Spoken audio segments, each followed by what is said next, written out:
واقعہ کربلا کو دیکھیں تو حسینیت کا جو فلسفہ ہے اس سے محسوس ہوتا ہے کہ ازلی طور پر شقاوت اور محبت ملتی ہے، لیکن یہ سب سمجھ نہیں آتا۔ دوسری بات یہ ہے کہ شہادت کا فلسفہ اصل میں کیا ہے۔ آپ یہ سمجھیں کہ ماننے والے ہوتے کون ہیں اور وہ کس چیز کو مانتے ہیں۔ جو مقابل ہیں وہ بھی تو مانتے ہیں۔ یہ بڑے غور والی بات ہے۔ ایک آدمی درخت کی پوجا کر رہا ہے اور دوسرا آدمی جو اللہ کا مقرب ہے اسے درخت ہی سے آواز آتی ہے۔ وہ رب ہے، اللہ ہے۔ مقرب جانتا ہے کہ درخت سے آواز نہیں آ سکتی، لیکن آواز آ رہی ہے اور وہ صداقت ہے اور حقیقت ہے۔ اگر نہ ماننے والا ہو اور نہ پہچاننے والا ہو کہ یہ کون ہے تو وہی چیز دین سے منع کر رہی ہے، اور اسی چیز کے اندر سے دین پیدا ہو رہا ہے۔ دین کو کسی نظریے کے حوالے سے پہچاننا بڑا مشکل ہے۔ نظریہ تو قدم قدم پر آپ کے ہاتھ سے نکل جاتا ہے۔ آپ یہ اندازہ لگاؤ کہ جتنی تعلیم دنیا کے اندر پیغمبروں کے ذریعے ہوئی وہ ساری ریکارڈ میں ہے، اور جتنی سوشل ریفارمرز کے ذریعے ہوئی وہ بھی ریکارڈ میں ہے۔ نہ ماننے والوں کے لیے یہ دونوں علم ہیں، اور ان میں کوئی عجیب بات نہیں ہے سوائے اس کے کہ اللہ ہے، اللہ کی ذات کا ذکر ہے، اور باقی ساری کی ساری انسانی صفات ہیں۔ مقصد یہ کہ آپ ذرا اپنے دین سے ہٹ کے یا عقیدے سے ہٹ کے دیکھو تو ایک تو اللہ تعالیٰ کی ذات ہے جس کو منوایا جا رہا ہے، اور باقی ساری صفات انسانی ہیں کہ پڑوسی کا خاص خیال رکھا کرو، بیماروں کی بیمار پرسی کرو، غریبوں کو غریب ہونے سے بچاؤ، تکلیف والے کی تکلیف دور کرو، یتیم کو کھانا دو۔ یہ سارے واقعات ہیں۔ ہر عقیدہ آپ کو یہ کہے گا کہ یہ کرو۔ اب ماننے والا یہ سمجھتا ہے کہ یہ راستہ ہے میری فلاح کا کہ یتیم کو کھانا کھلاؤ، اور نہ ماننے والا کہتا ہے کہ یہ جو اللہ کہہ رہا ہے کہ یتیم کو کھانا کھلاؤ تو اللہ اسے یتیم ہی نہ بنائے، اسے آپ ہی کھانا کھلا دے۔ جب اللہ کائنات کا مالک ہے اور رزق دینے والا ہے تو آپ ہی اسے رزق عطا فرما دے، پھر ہمیں کہنے کی کیا ضرورت ہے؟ مالک تو ہے اور کہتا ہم کو ہے۔ اب یہاں ازلی انکاری آ گیا اور ازلی اقراری آ گیا۔ ازلی اقراری نے کہا کہ یہ جو اللہ نے کہا ہے کہ یتیم کو کھانا کھلاؤ تو یتیم کی موجودگی میری فلاح کا باعث ہے، اور انکار والے کے لیے یتیم کی موجودگی اس کے کفر کا باعث بنی۔ ایک ہی واقعہ دونوں کے لیے الگ الگ نتیجہ پیدا کر گیا۔ یہ کائنات آپ کو عین حقیقت کا جلوہ دکھائے گی۔ نور علی نور، ساری کائنات منور ہے، روشن ہے، اس میں اچھے انسان رہتے ہیں، پاکیزہ نفوس رہتے ہیں، دن رات تسبیح ہو رہی ہے اور واقعات ہو رہے ہیں، اور جو شکل قلب ہے اس کے لیے یہ کائنات ایک ظلم ہے، ایک حجاب ہے، ایک اندھیرا ہے، اور ہر طرف بکھرے ہوئے اور بے ترتیب واقعات ہیں۔ اب ان دونوں کو بتایا کسی نے نہیں ہے، بلکہ یہ دونوں پر خود بخود ہی آشکار ہوتا جا رہا ہے۔ سورہ شمس کی تلاوت کریں تو اللہ کریم نے اس میں بہت کچھ فرمایا ہے۔ اس میں پہلے سورج کا ذکر ہے، وہ نکلتا ہے اور چاند اس کے پیچھے آتا ہے۔ زمین آسمان کے واقعات ہیں، انسان کا ذکر ہے، اس کے نفس کا بیان ہے۔ پھر اس میں اللہ تعالیٰ نے ایک بات فرما دی کہ پھر ہم نے اس کے اوپر الہام کر دیا نیکی اور بدی کا، ایک میں بھی دونوں اور دونوں میں بھی دونوں، کیونکہ یہ انسان ہے اور ہر انسان میں نیکی اور بدی کا شعور نازل ہو گیا، اور کچھ لوگوں پر بدی کا شعور نازل ہو گیا۔ آگے پھر حکم آ گیا کہ بتایا کسی بتانے والے نے کہ یہ جو اونٹنی ہے اس کو آپ نے نہیں چھیڑنا، اونٹنی تو دنیا کی ہے، وہ اللہ کی کیسے ہو سکتی ہے؟ اللہ کی تو ہر چیز ہے اور بندے بھی اللہ کے ہیں۔ ان لوگوں میں ایک باغی اور سرکش تھا، اس نے کہا کہ یہ کیسے ہو سکتا ہے کہ اونٹنی اللہ کی ہو، یہ ہمیں بیوقوف بنایا جا رہا ہے، چلو اس کو ذبح کر دو۔ تو انہوں نے ذبح کر دیا، یعنی قتل کر دیا۔ اس کا نتیجہ اللہ کریم نے یہ فرمایا کہ ہم نے سب کو پیوند خاک کر دیا۔ اب اللہ کا حکم جو ہے اور اللہ کے بارے میں اطلاع جو ہے یہ ایک پیغمبر کے ذریعے مل رہی ہے۔ اطلاع اللہ کی ہے، حکم اللہ کا ہے، اور بتانے والا کون ہے؟ انسان۔ اور انسان جو بتانے والا ہے وہ یہ بتا رہا ہے کہ انسانوں کی بات میں نہ آنا، اور وہ پیغمبر خود انسان ہونے کی حیثیت سے اپنی بات منوا رہا ہے۔ کمال تو یہ ہے، صرف یہ بتایا جا رہا ہے کہ انسانوں کے داؤ میں نہ آنا، انسان کو دھوکہ دیتے ہیں۔ اللہ کا حکم ہے کہ میری اطاعت کرو اور میرے حبیب پاک صلی اللہ علیہ وآلہ وسلم کی اطاعت کرو، اور جس نے اللہ کے حبیب صلی اللہ علیہ وسلم کی اطاعت کی اللہ اس پر راضی ہوا۔ آپ بتا رہے ہیں کہ انسانوں کی زیادہ فکر نہ کیا کرو، انسان آخر انسان ہی ہیں، برابر ہیں، اور اپنی بات اس طور پر منوائی جا رہی ہے کہ یہ بات جو ہے قدس کی بات ہے، یہ آسمانی بات ہے۔ اب یہاں نہ ماننے والے کے لیے بڑا تعجب ہے کہ ایک طرف تو ایکویلٹی بتائی جا رہی ہے اور دوسری طرف اپنا سٹیٹس منوایا جا رہا ہے۔ ماننے والوں نے اسی بات کو مان لیا اور انہیں ایمان مل گیا۔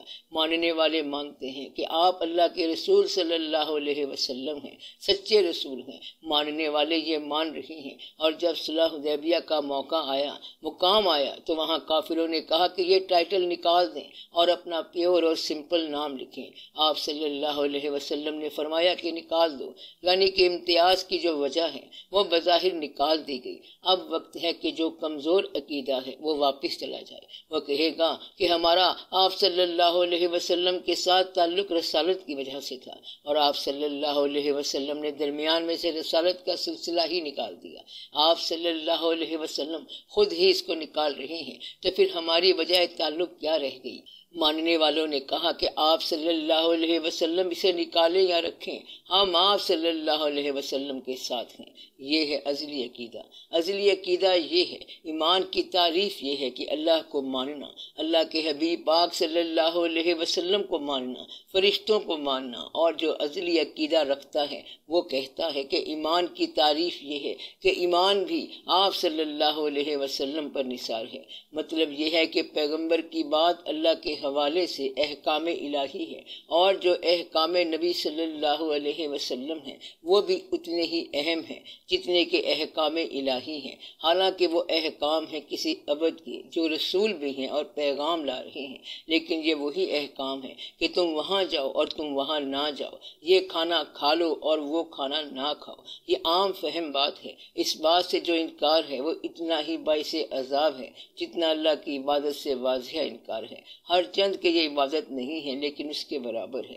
اب یہ جو مقام آیا ہے کہ درمیان میں انسان کو پہچاننا، یہ بڑا مشکل ہے۔ اس لیے میں نے کہا کہ اگر آپ تاریخ عالم کا مطالعہ کریں تو انسانوں کی آوازوں میں سلسلہ وار دین کے حوالے سے ایک آواز جو ہے وہ اللہ ہی کی آواز چلی آ رہی ہے۔ اللہ نے کہا کہ ان سے کہہ دیجئے، اور آپ صلی اللہ علیہ وسلم نے کہہ دیا۔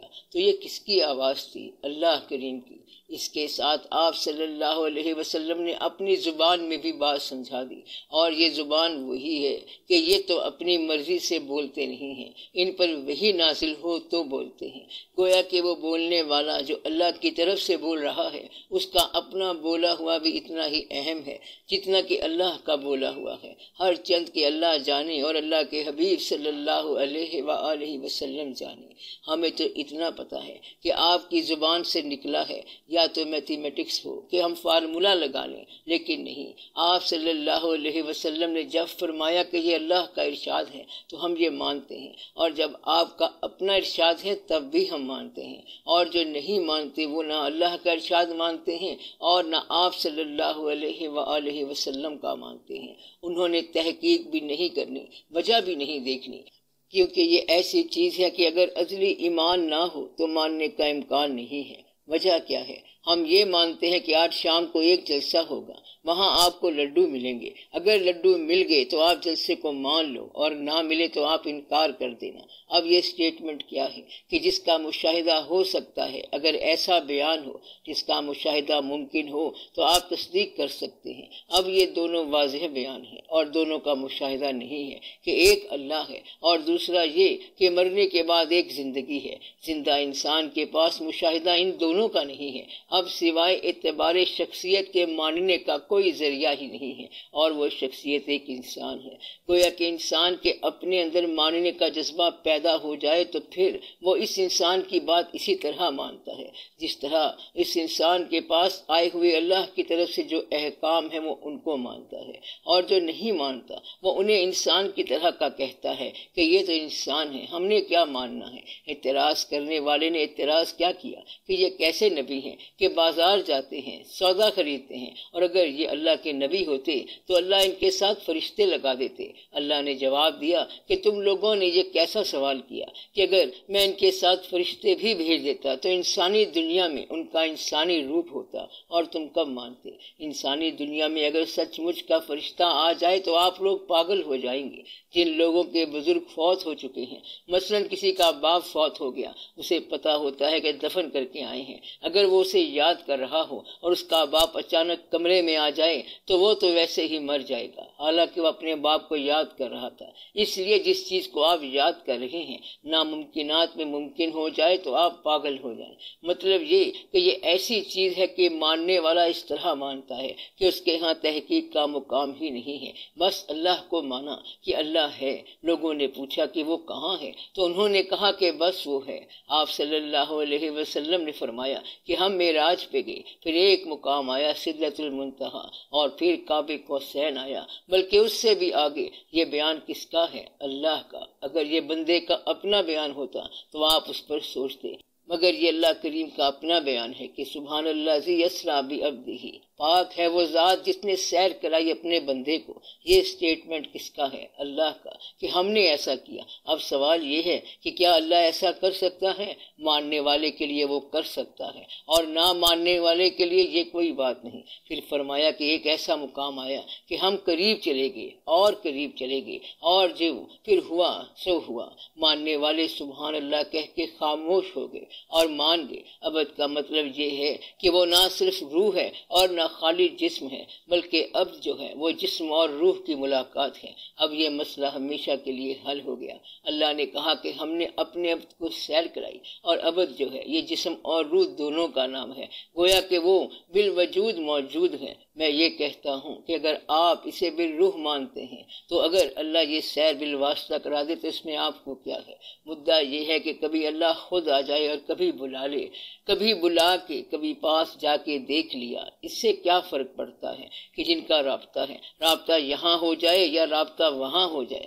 آپ لوگوں کے لیے دونوں باتیں مشکل ہیں اور دونوں آسان ہیں۔ ماننے والے کے لیے یہ آسان ہے اور نہ ماننے والے کے لیے بڑی مشکل بات ہے۔ ازلی مشکل کہاں پیدا ہوتی ہے؟ مثلا کتاب تو ایک ہے اور یہ مالک کی کتاب ہے، جس کے بعد کوئی کتاب نہیں آنی اور نہ کوئی کتاب آئی ہے۔ عین ممکن ہے کہ یہ کتاب گمراہ بھی کر سکتی ہے اور ہدایت بھی دے سکتی ہے۔ مطلب یہ کہ یہی کائنات، یہی زندگی، یہی راستے، یہی کتابیں اور یہی مساجد کو گمراہ کر رہی ہیں اور راہ تلاش کرنے والے کے لیے ایک راستہ بن رہا ہے، جبکہ وہ دونوں ایک ہی سفر کر رہے ہیں۔ ایک آواز ایک کے کان میں حلاوت پیدا کر دیتی ہے اور دوسرے میں بغاوت پیدا کر دیتی ہے۔ اب یہ جو چیز ہے ازلی ہے، جیسا کہ کہتے ہیں کہ عشق کا قطرہ جو ہے یہ ازلی انعام ہے، اسی طرح تحقیق بھی ایک انعام ہے، اور جو بغاوت ہے وہ سزا کے طور پر ایک انعام ہے۔ شیطان جو ہے وہ باقی فرشتوں میں سے ایک باغی نکلا،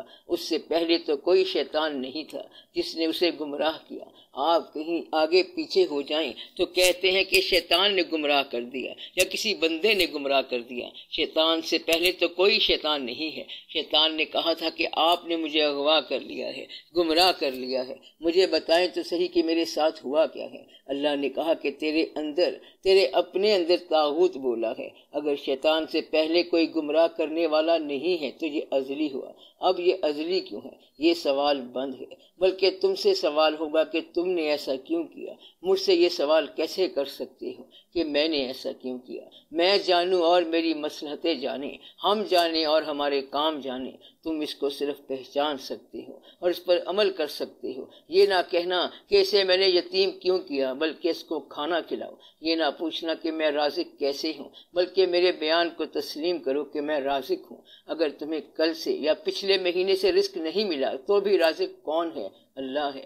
اب عبادت میں فرق نہ آنے پائے اور یہ کہو کہ اللہ کا بیان سچا ہے۔ اگر رزق نہیں ملا تو اس میں گھبرانے والی کوئی بات نہیں ہے۔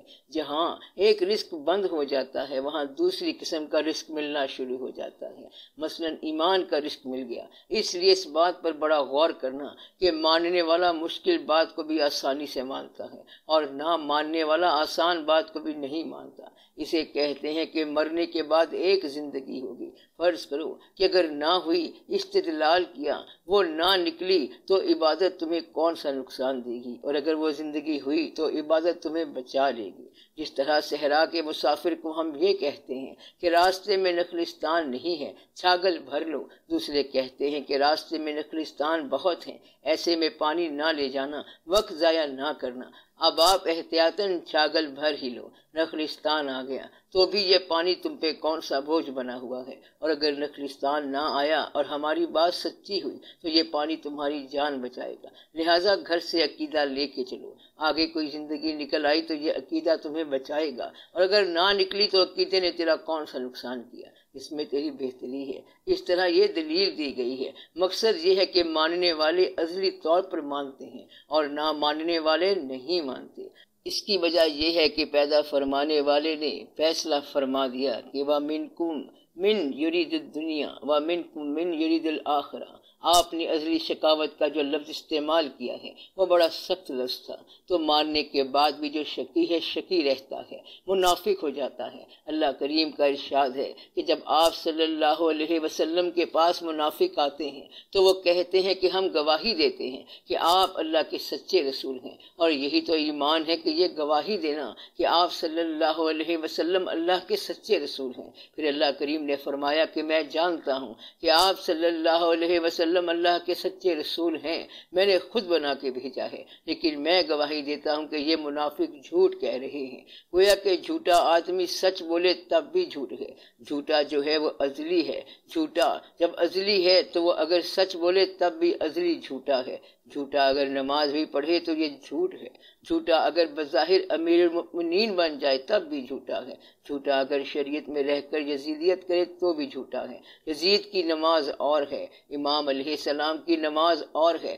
ماننے والے جو ہیں وہ ازلی طور پر اور طرح سے مانیں گے اور انکاری اور طرح سے رہیں گے۔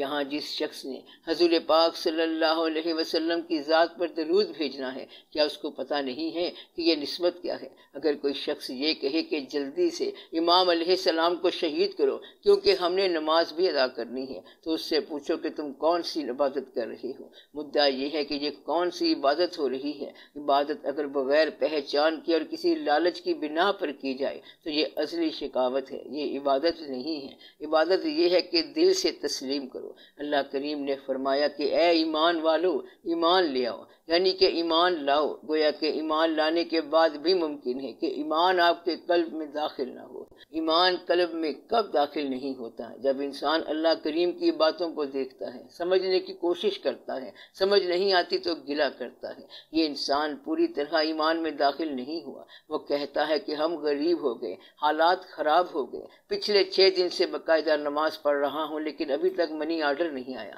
مطلب یہ کہ انسان پریشان ہو جاتا ہے اور اپنے عقیدے کو اپنی زندگی کے مقابلے میں بیچتا ہے یا استعمال کرنا چاہتا ہے، حالانکہ عقیدہ آئندہ زمانے کے لیے تیری فلاح ہے۔ یہ نہیں بتایا گیا کہ اس زندگی میں تم کلمہ پڑھو تو تمہیں پیسہ ملے گا، یہ نہیں بتایا گیا کہ اگر نماز پڑھو گے تو تمہیں بادشاہی ملے گی۔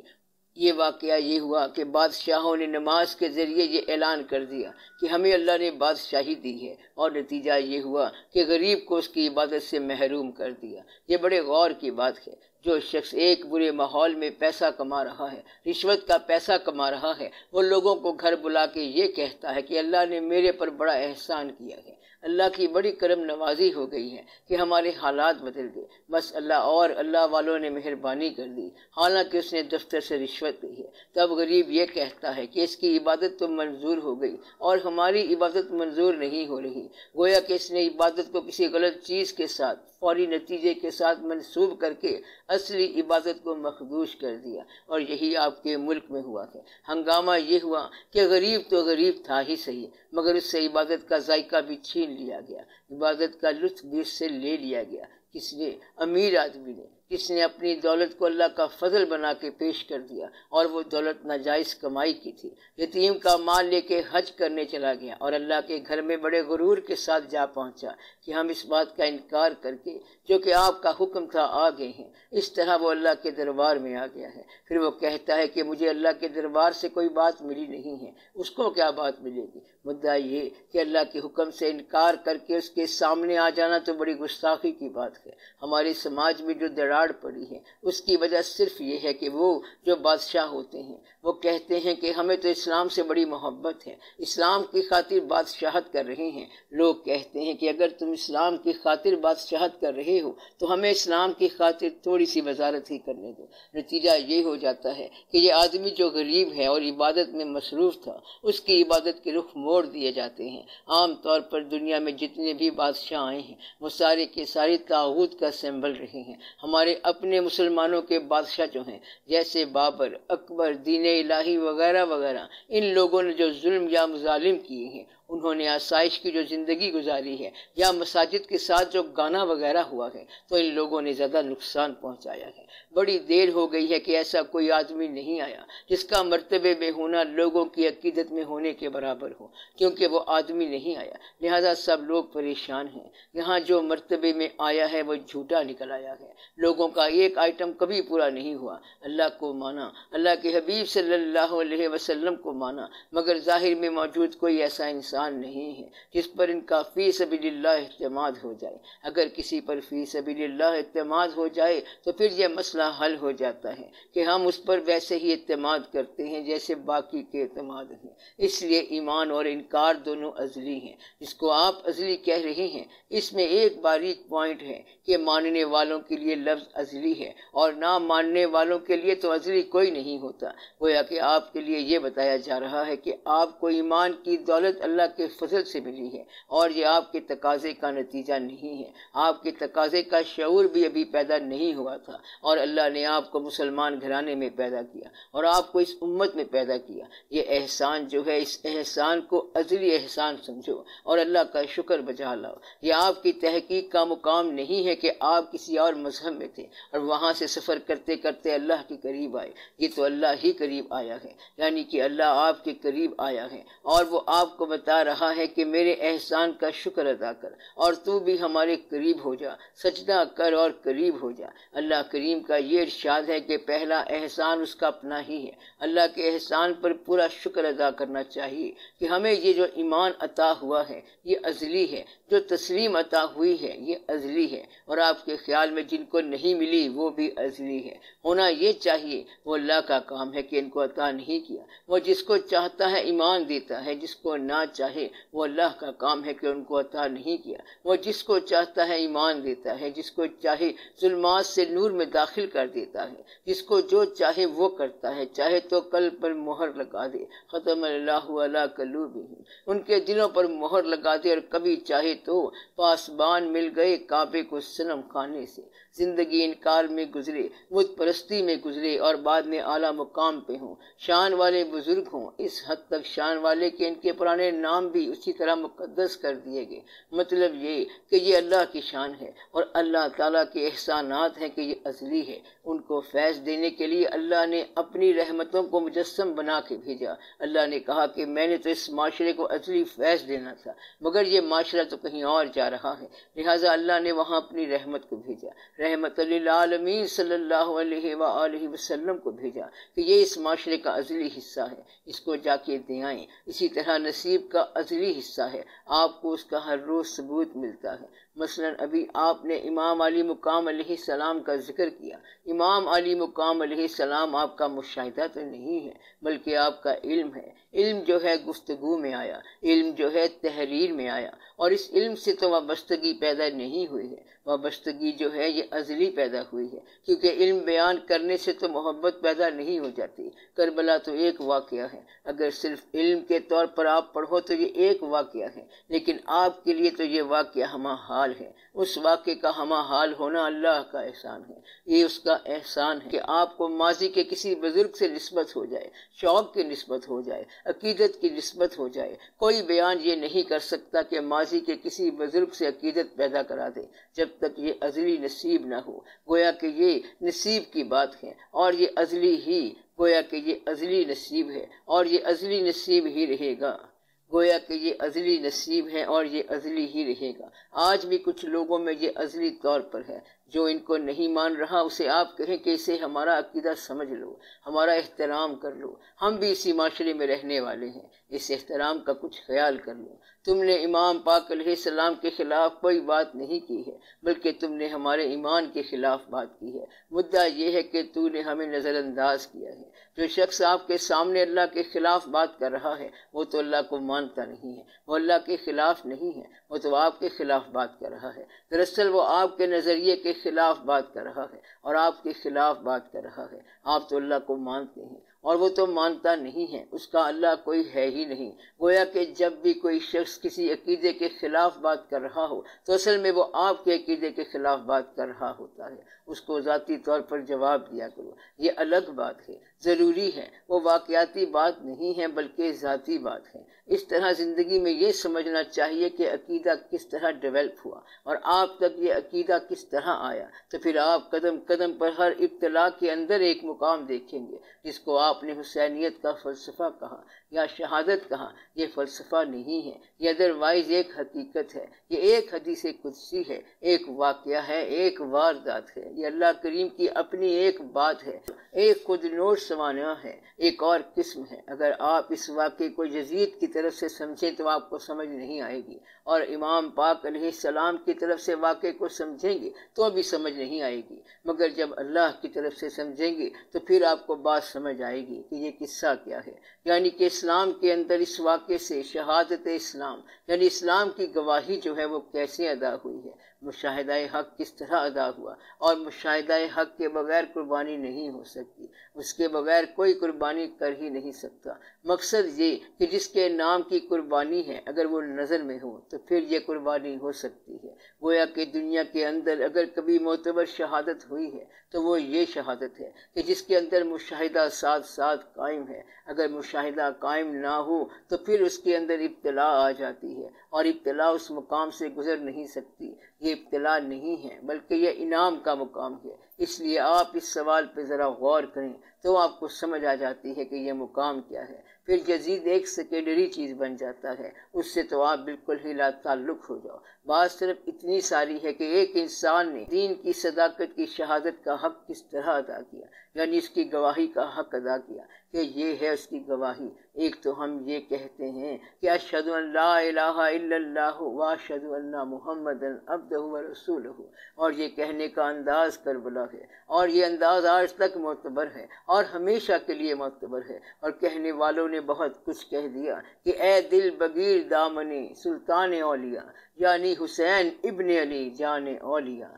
بات صرف اتنی ساری ہے کہ اہل فکر حضرات، اہل شوق حضرات یا اہل درد حضرات جو ہیں ان کو درد کا وافر سرمایہ یہاں سے ملا ہے، اور ان کی ولایت کو یہیں سے خوراک ملی ہے۔ مقصد یہ کہ ان کے لیے یہ خوراک یہی ہے اور یہی ان کے لیے ایک سرمایہ ہے۔ یہ یاد جو ہے ان کے ایمان کا ایک سرمایہ ہے۔ اس لیے اس کو آپ ایک واقعے کے طور پر نہ دیکھنا، بلکہ کوشش یہ کرنا کہ آپ کو یہ کبھی ایک مشاہدے کے طور پر نظر آئے۔ دعا یہ کرنا کہ یہ مشاہدہ ہو، واردات میں ہو یا نگاہ میں ہو، دونوں باتیں ممکن ہیں اور یہ ہو سکتا ہے۔ اس لیے اس واقعے کو بڑے ہی ذوق کے ساتھ دیکھیں، غم کے طور پر دیکھیں، واقعات کے طور پر دیکھیں، اللہ کے احسان کے طور پر دیکھیں اور اللہ کی مہربانی کے طور پر دیکھیں۔ اگر ظلم کے حوالے سے دیکھیں گے تو پھر انتقام پیدا ہوگا، اس لیے بہتر ہے کہ آپ اس کو اللہ کی مہربانی کے حوالے سے دیکھیں، نفرت کو نکال کے دیکھیں۔ مخالف اس قابل نہیں ہیں کہ آپ کا ان سے نفرت کا تعلق ہو، اور وہ نہ ہونے کے برابر ہیں۔ یزید کو تو آپ ایک تلوار ہی سمجھو جو ایک بے جان سی تلوار ہے۔ اگر آپ حق کے حساب سے دیکھیں تو اللہ جیسی مرضی تلوار استعمال کر لے، مخالف جو ہے وہ سیکنڈری چیز ہے اور اس پر ہمیشہ کے لیے الزام آ گیا۔ اللہ نے ریت کو عزت دے دی اور فرات کو پیشمانی دے دی، یہ اس کے اپنے کام ہیں کہ وہ دریا ہو کے ہمیشہ کے لیے بدنام اور پیشمان رہے گا، اور یہ ریت ہو کے ہمیشہ کے لیے سرخرو رہے گی۔ مدعا یہ کہ یہ خاص واقعہ ہے، یہ اللہ کے کام ہے کہ وہ جب چاہے کوئی واقعہ کر سکتا ہے۔ اس لیے اللہ تعالیٰ کے عجب حساب ہیں اور یہ ایک عجب داستان ہے۔ اہل فکر کے لیے یہ واقعہ ہے، اہل درد کے لیے یہ واقعہ ہے، اہل سوچ کے لیے اور اہل نظر کے لیے، شب بیداروں کے لیے اور اعتراض سے بچنے والوں کے لیے یہ واقعہ ہے۔ آپ اللہ تعالیٰ کی بات کو اللہ تعالیٰ کی طرف سے اسی انداز میں سوچو کہ یہ واقعہ ہے کیا، یہ واقعہ کس طرح لکھا گیا، اللہ ریگستان پر کیا لکھ رہا ہے۔ یہ وہ قرآن ہے جو اللہ لکھ رہا ہے، گھبرا نہ جانا۔ اس حوالے سے کائنات بھی قرآن ہے، یعنی کہ یہ راز کسی کو نہیں معلوم کہ مومن قاری نظر آتا ہے، حقیقت میں ہے قرآن۔ اور مومنوں میں سے امام علی مقام علیہ السلام کو آپ اول مومن مانو، اس لیے اگر ان کو قرآن کا لفظ کہہ دیا جائے تو حرج نہیں ہے، آپ انہیں ناطق قرآن کہہ دو، کچھ کہہ دو۔ مدعا یہ ہے کہ اللہ تعالیٰ یہ واقعہ آپ لوگوں کے لیے، اہل فکر حضرات کے لیے لکھ رہا ہے کہ کمپرومائز نہیں ہونا، ایک بات تو یہ ہے، اور پھر دوسری بات کہ فرار نہیں ہونا، اور جب گواہی کا وقت آئے تو وہاں خاموش نہیں ہونا۔ تو حق کو باطل کا لباس نہ پہناؤ اور خاموش نہ ہو جاؤ، یعنی کہ اگر میں کدے پہ حرف آئے تو خاموشی ایک جرم ہے۔ جب ہر چیز گمنام ہونے لگ جائے تو خاموشی نہیں ہونی چاہیے، اس صداقت پہ خاموشی اب نہیں ہو سکتی۔ صادق اس وقت بولے گا جب بولنا ضروری ہو گیا۔ گویا کہ آپ اس انداز سے سوچو کہ یہ صداقت کس طرح گویائی کر رہی ہے، یہ واقعہ کس طرح ہو رہا ہے۔ اگر ایسے تسلیم و رضا کے طور پر سوچو تو یہ انتہا ہے۔ تسلیم و رضا کا مطلب یہ ہے کہ یہ واقعہ یزید اور امام پاک علیہ السلام کے درمیان میں نہیں ہو رہا، بلکہ یہ اللہ اور امام پاک علیہ السلام کے درمیان ہو رہا ہے، یعنی کہ خود روی بانگے انا الحق، اور یہ کہ بہر رنگ کے تو رقصہ نیم اے یار می رقصم، جس انداز میں تو آ ہم اسی انداز میں حاضر ہیں۔ یہ آپ کا احسان ہے کہ آپ اولاد کے حوالے سے آ رہے ہیں، یہ احسان ہے کہ آپ نے اولاد دی، یہی احسان ہے کہ آپ نے زندگی دی، یہی احسان ہے کہ آپ نے عزت دی، مگر آپ کی دی ہوئی اس عزت کو یہ چند آدمی نہیں مان رہے، اس عزت کو وڈرا کر رہے ہیں، مگر ہم اس کو وڈرا نہیں کرتے۔ اب نتیجہ یہ ہے کہ ان لوگوں نے لبیک کہنی تھی، مگر لبیک کی آوازیں اب اوپر سے آ رہی ہیں۔ یہ تسلیم جو ہے اب یہ سرفراز ہو رہی ہے، اللہ کے سارے احسان ایک ایک کر کے وڈرا ہو رہے ہیں۔ مثلاً اولاد ہے، بچے ہیں، عزت ہے، پہچان ہے، سماج میں سلام ہے، لیکن یہی سماج اب سامنے تلوار لے کے کھڑا ہوا ہے۔ سماج کا آپ کو سلام ہے، مگر اتنی تنہائی ہے کہ اب یہ تنہائی یکتائی کے اندر ہے، اور یکتائی میں اللہ کا اپنا جلوہ ہے۔ مطلب یہ کہ اللہ کریم نے خود ہی اپنا جلوہ دکھایا، ورنہ تو ایسے میں انسان وہاں سے بھاگ جائے اور اولاد کے لیے معافی مانگ لے، مگر نہیں، اولاد بیچ میں نہیں آئی۔ اللہ کے لیے جب وقت آ گیا تو گواہی دینے والے نے وہ گواہی اپنے بچوں کے خون سے بھی لکھی ہے، تاکہ آپ لوگوں کو یقین ہو جائے کہ گواہی دینے والے نے گواہی کیسے لکھی ہے، اور یہ شہادت گواہی کی شہادت ہے، ورنہ تو اللہ کی راہ میں لوگ شہید ہوتے رہتے ہیں۔ ہر جہاد میں جانے والا اللہ کی راہ میں شہید ہے۔ آپ علیہ السلام نے یہ گواہی ہر رنگ کے جلوے کے ساتھ لکھی ہے، ہر انداز کے جلوے کے ساتھ لکھی ہے۔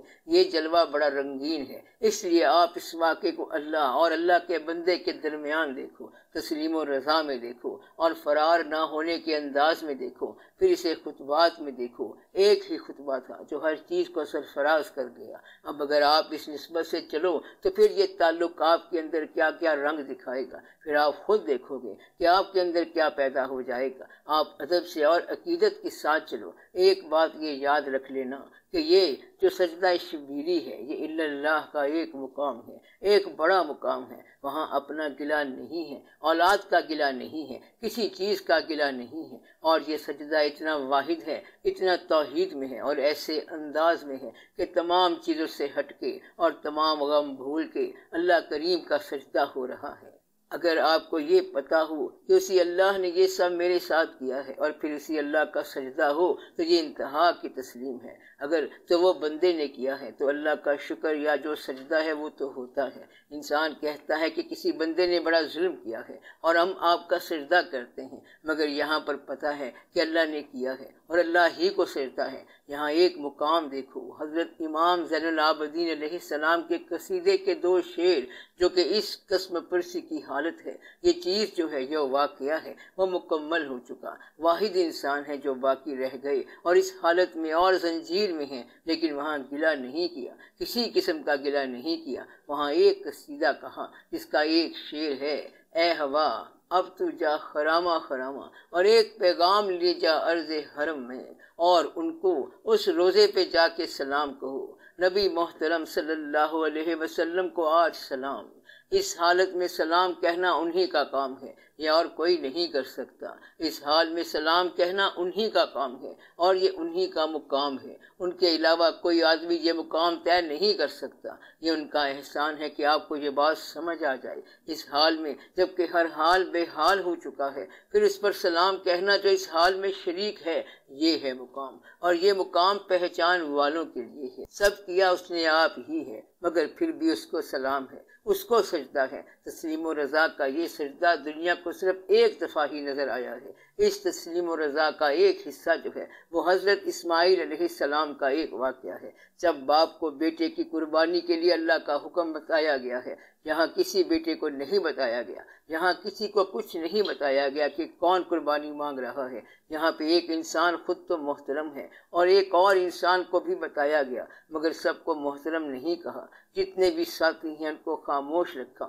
ان ساتھیوں کو عقیدے کی نسبت سے قربانی ملی، اور آپ کو مشاہدے کے دم سے یہ واقعہ ملا، اور آپ کے مشاہدے کی گواہی ہے کہ آج میں اپنے خون سے گواہی دیتا ہوں کہ اللہ ایک ہے اور اللہ کے حبیب صلی اللہ علیہ وسلم سچے ہیں۔ یہ ایک مقام ہے جس کو آپ ہر انداز سے سوچو۔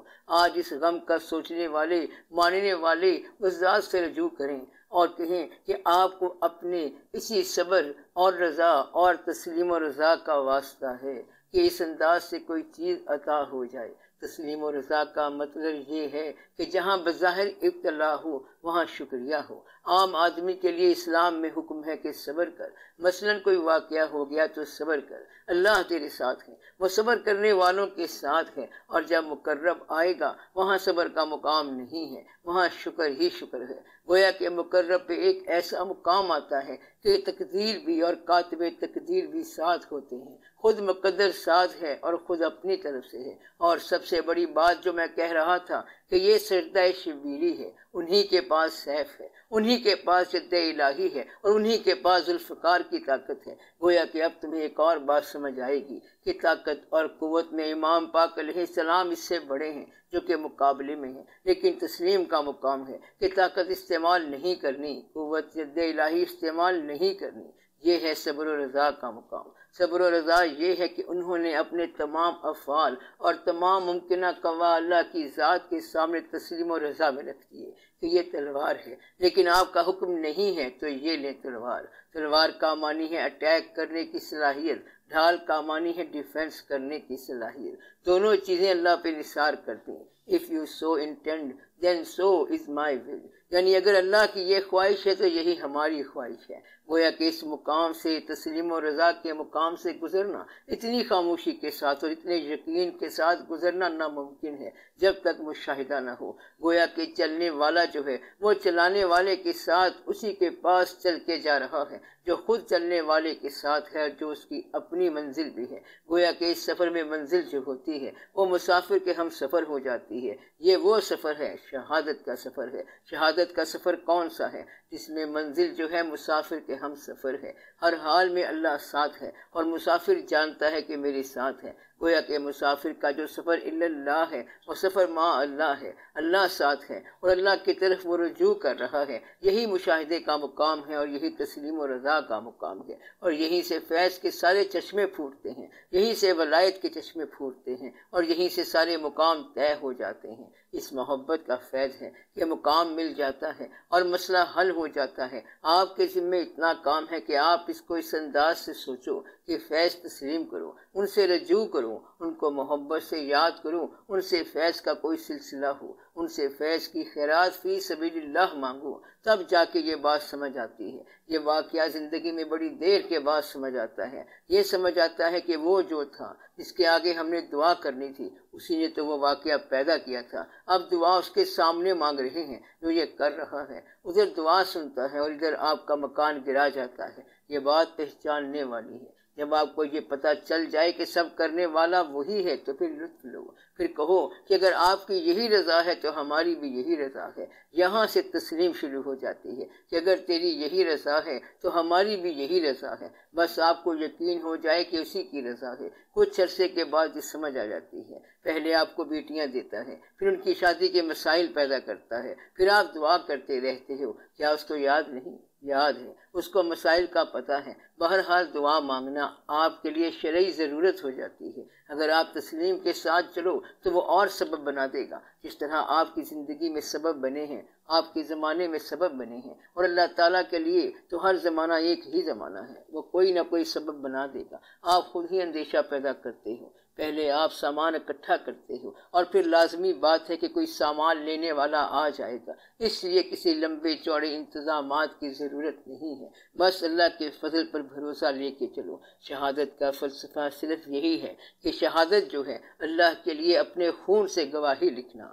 شہادت دونوں معنوں میں ہے کہ شہید ہو جانا اور گواہی لکھ جانا، یعنی کہ معتبر شہادت یہ ہے اور اس کا آپ کے لیے فیض ہے، کوئی لمبا بیان نہیں ہے، یہ مشاہدے کا مقام ہے اور تب سمجھ آتا ہے جب مشاہدے سے آپ رجوع کرو، آپ کانوں کو استعمال نہ کرو، صرف نگاہوں کو استعمال کرو، پھر آپ کو یہ بات سمجھ آ جاتی ہے کہ یہ واقعہ ہے کیا، یہ بڑا عجب واقعہ ہے اور بڑی خوبصورت بات ہے۔ اللہ تعالیٰ نے اس میں اہل فکر کے لیے اور اہل ذکر کے لیے غم کے وافر سامان پیدا کر دیے۔ یہ ذکر کا مقام ہے، فکر کا مقام ہے، عبادت کا مقام ہے۔ شہادت کا ذکر جو ہے یہ شہادت ہی کا مقام ہے، اور تسلیم و رضا کا ذکر تسلیم و رضا ہی کا مقام ہے۔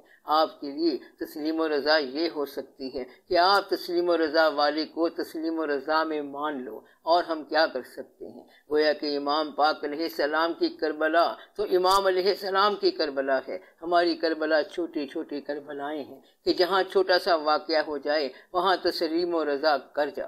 اگر پیٹ میں درد ہے تو خاموش ہو جا، اللہ کا گلہ نہ کر۔ یہاں آپ کی کربلا کامیاب ہو گئی، یعنی جہاں چھوٹی سی ابتلا میں آ گیا وہاں خاموش ہو جا، اگر تکلیف میں آ گیا تو خاموش ہو جا، کیونکہ تکلیف اسی کی طرف سے آ رہی ہے، اور اس خاموشی اور تکلیف میں اللہ کی عبادت کر، یہ بھی ایک کربلائی مقام ہے۔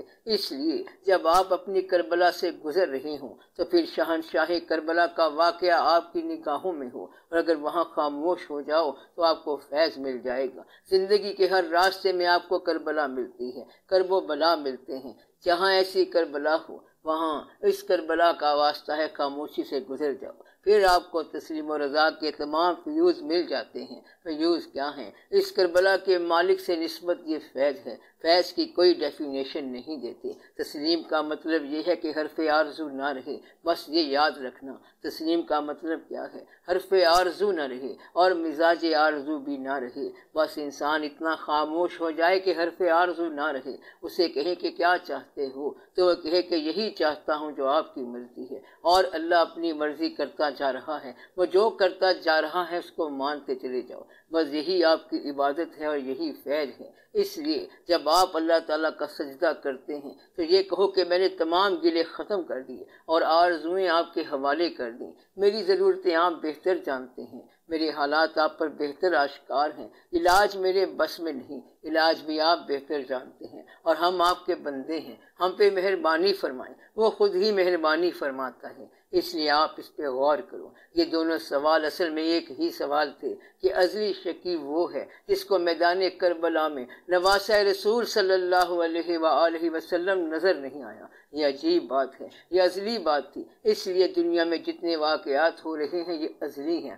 آپ اس کو اللہ تعالیٰ کا انعام سمجھو۔ اگر آپ کو نماز کا موقع ملا، اگلی نماز مل گئی تو سمجھو کہ پچھلی نماز منظور ہو گئی۔ اب سجدہ کیا ہے؟ تو پھر ایک اور سجدہ یہ کرو کہ اس نے آپ کو سجدے کا شوق عطا کیا، اور جب آپ شکر کرو تو ایک شکر اور کرو کہ آپ کو شکر کرنے والا بنایا۔ اس لیے جب 5 نمازیں قائم ہو جاتی ہیں تو فقراء شکر ادا کرنے کے لیے چھٹی نماز کی طرف آ جاتے ہیں کہ تو نے 5 نمازیں عطا فرما دی، گویا کہ جب وہ عطا کرے تو اس کا شکر ادا کرو، وہ جو چیز عطا کرے اس کا شکر ادا کرو۔ اس طرح آپ اپنی نعمتوں کو شکر کے ذریعے محفوظ بھی کرتے ہو اور ان کو بڑھاتے بھی ہو، اس لیے شکر کے ذریعے اپنی نعمت کو قائم رکھو۔ رکھو، پھر اللہ تعالیٰ آپ کی باقی ضروریات پوری فرمائے گا۔ جو اس نے پہلے دیا ہے اس کا شکر ادا کرو۔ یعنی اگر آپ کو ایک نظارہ برا نظر آیا، ایک آدمی آپ کو برا لگتا ہے، آپ کی آنکھیں وہ منظر دیکھ رہی ہیں جو آپ کو برا لگا، یعنی کہ آپ کی یہ جو آنکھیں منظر دیکھنے والی ہیں اس کے استعمال سے کوئی فائدہ نہ ہوا اور آپ کو تکلیف ہو گئی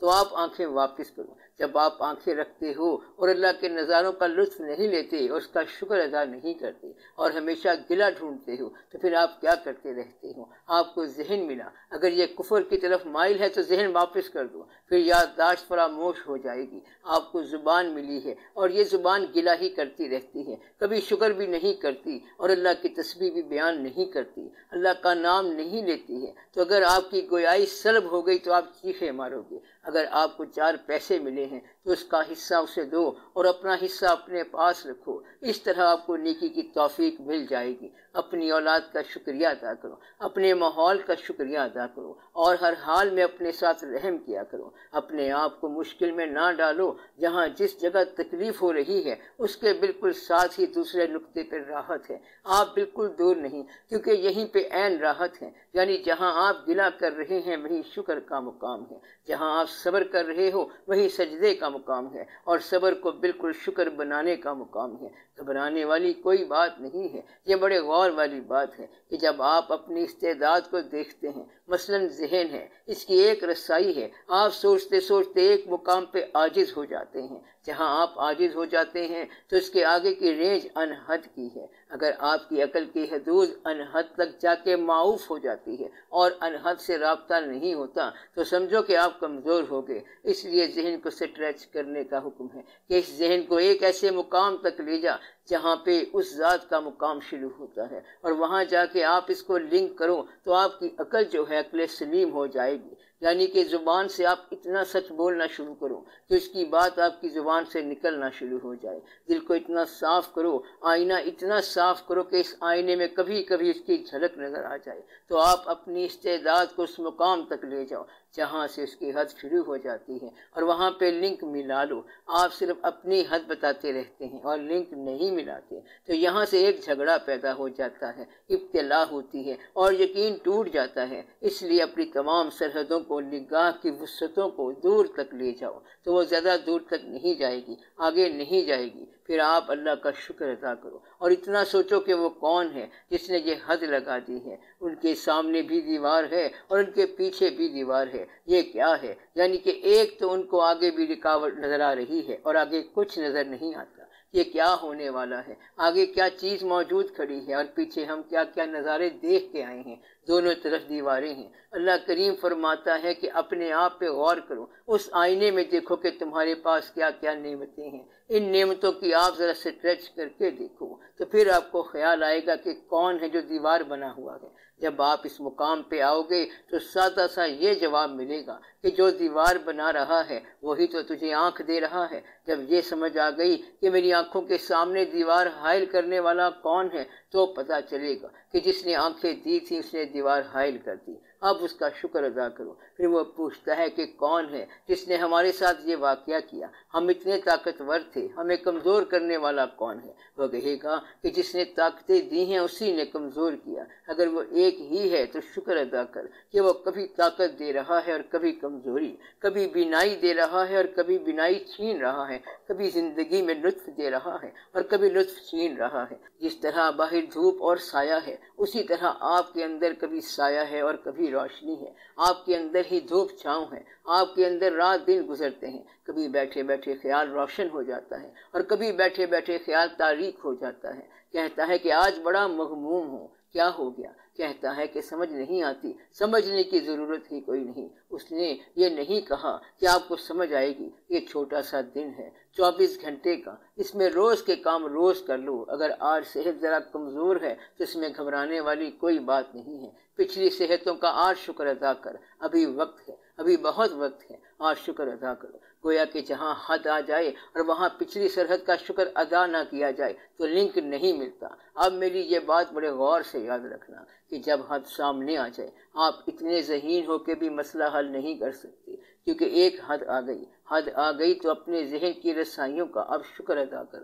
جو پیچھے آپ گزار آئے ہو، جس یقین سے گزار آئے ہو، اب اس کا شکر ادا کرو۔ اس طرح لنک مل جائے گا اور پھر آپ اس حد سے آگے نکل جاؤ گے۔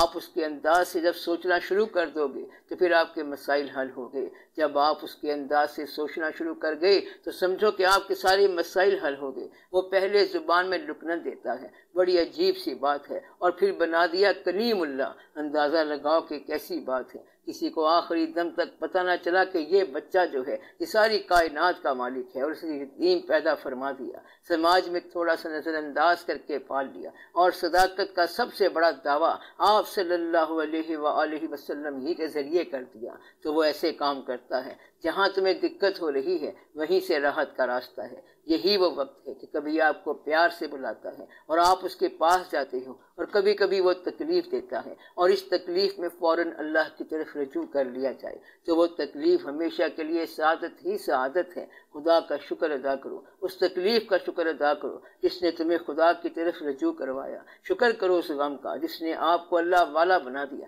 شکر کرو ان نامہربانوں کا جنہوں نے اصلی مہربان کی طرف رجوع کرا دیا۔ گویا کہ اس نامہربان نے اصلی مہربان سے ملا دیا۔ اس لیے اللہ کا شکر ادا کرو کہ اس نے آپ کو اپنے مالک تک لانے کے لیے ایسے انتظام کیے۔ وہ سمجھتا ہے کہ مبتلا ہوا پڑا ہے، بڑا بیمار ہے، بڑا پریشان ہے، لیکن اس پریشانی کے اندر دنیا کو ہٹا کے اپنا کام کر دیا اور تمہیں اپنا ہمراز بنا لیا۔ کبھی جگا کے مل گیا اور کبھی سلا کے مل گیا، یہ اس کے اپنے کام ہیں۔ اس لیے آپ اللہ سے اپنا تعلق کبھی فراموش نہ کرنا۔ اللہ کب آپ کے ساتھ ہوتا ہے؟ جب آپ اس کے ساتھ ہوں۔ اللہ کب آپ کو یاد کرتا ہے؟ جب آپ اس کو یاد کر رہے ہوں کہ تم میرا ذکر کرو میں تمہارا ذکر کروں گا، یا تم میرا ذکر اسی وقت کرو گے جب میں کر رہا ہوں گا۔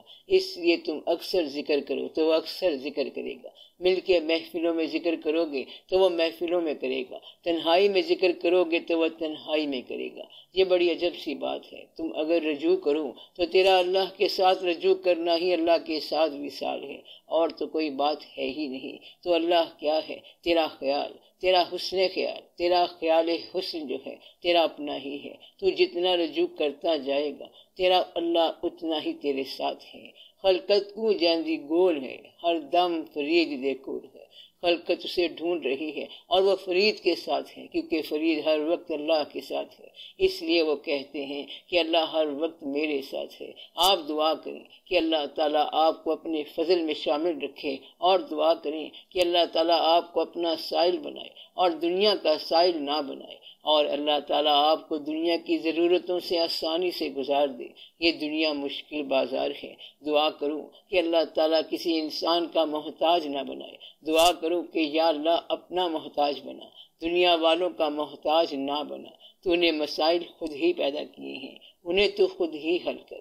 یہ سارے ہماری سمجھ سے باہر ہیں، اس لیے تو آپ ہی کچھ انتظام فرما اور آپ ہی رحم فرما، ایمان بھی عطا فرما اور یقین بھی عطا فرما، اور جہاں یقین کی کمی ہے وہاں پہ سہولت عطا فرما، اور جہاں کبھی کبھی دنیاوی ضرورتیں پریشان کرتی ہیں وہ بھی آسان فرما، اور کبھی ہم نامہربانوں کے ساتھ رہتے ہیں تو ان سے مہربانی کا تعلق تو ہی عطا فرما۔ صلی اللہ تعالی علی خیر خلقہ و نور عرشہ افضل الانبیاء والمرسلین سیدنا و سندنا و مولانا حبیبنا و شفیعنا محمد و آلہ و اصحابہ اجمعین برحمتک یا ارحم الراحمین۔